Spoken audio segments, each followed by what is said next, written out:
How to make restaurant quality chicken at home. Nice and simple. I'm Chef Mike Nassar from Detroit 75 Kitchen. We make bomb-ass sandwiches. Hands down, the best sandwiches you will ever have in your life. And we cook for each other. Have you ever wondered when you go to a restaurant, you order chicken breast and it's so damn tasty, and you go home, you make one, and it tastes like chalk? There's a process for it, and I'll show you how.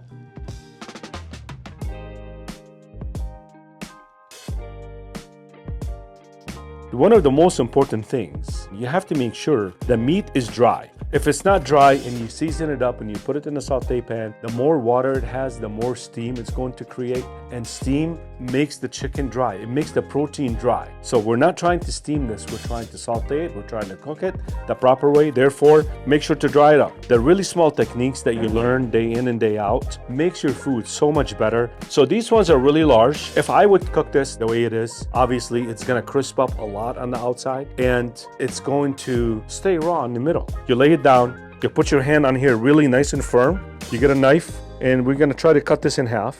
This is called butterflying the chicken. So this is proper chicken breast. Little salt, put your hand up, salt from above. It spreads out everywhere, just like that. Don't use any seasoning because seasoning is gonna burn up in the pan. Salt and pepper, that's all you need. Then you're wondering, oh, well, how are you going to get all of the seasoning into the chicken? I will show you how to do that. Just salt and pepper for now. And in the meantime, I'm gonna get my stainless steel pan ready. If you wanna make it like the restaurants, you need a stainless steel pan. The salt has been on here for maybe less than a minute. You see all this extra liquid? If I were to put this in this frying pan, one, it's going to stick. Two, it's gonna steam up and it's not gonna be very flavorful. Dab it dry again. Make sure to sanitize your area, especially the cutting board, your knives, change your gloves. It's really, really, really important. You definitely don't want to get salmonella, which is food poisoning. You don't want that. Believe me, it's not fun.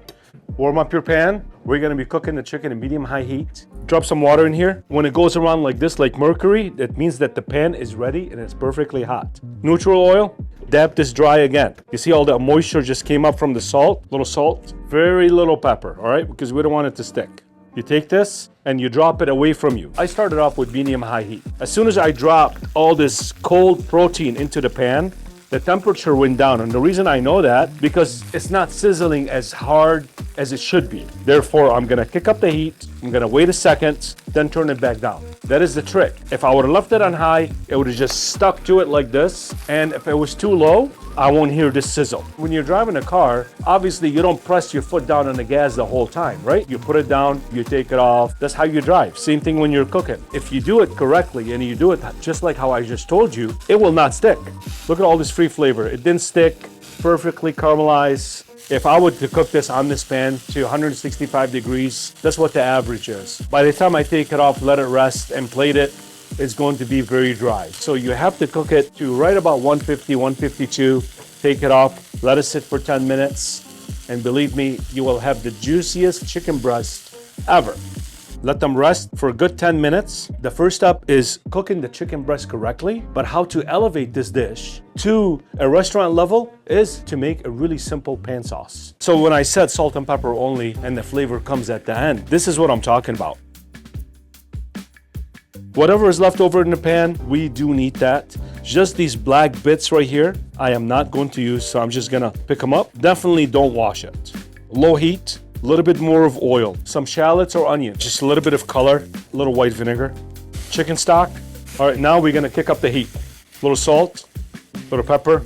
I waited on purpose not to put the garlic in because I don't want the garlic to brown up. Freshness from the parsley, and all the way at the end, you put in the lemon juice because I want the freshness and the brightness of lemons. A little bit of butter, all the way at the end. Now we have to marry them together, put them together. We're gonna cut it up, always, always. This end piece is gonna be dry, 100%. A lot of times we don't even serve this end because it's just too damn dry. This is for me. So you just cut the chicken just like this on an angle. It's super juicy in the middle, super tasty. Put the sauce on the bottom. I don't want to put it on top because all this hard work that we did on top, it's going to become soggy. So no more excuses. Next time you're making chicken at home, kick it up a few notches, make it a good restaurant style for extra 5 minutes or just different techniques. And believe me, Wednesday nights are not the same. So juicy, and the skin is just cooked perfectly on the outside. Salt and pepper only. Okay? I know. That's all you need.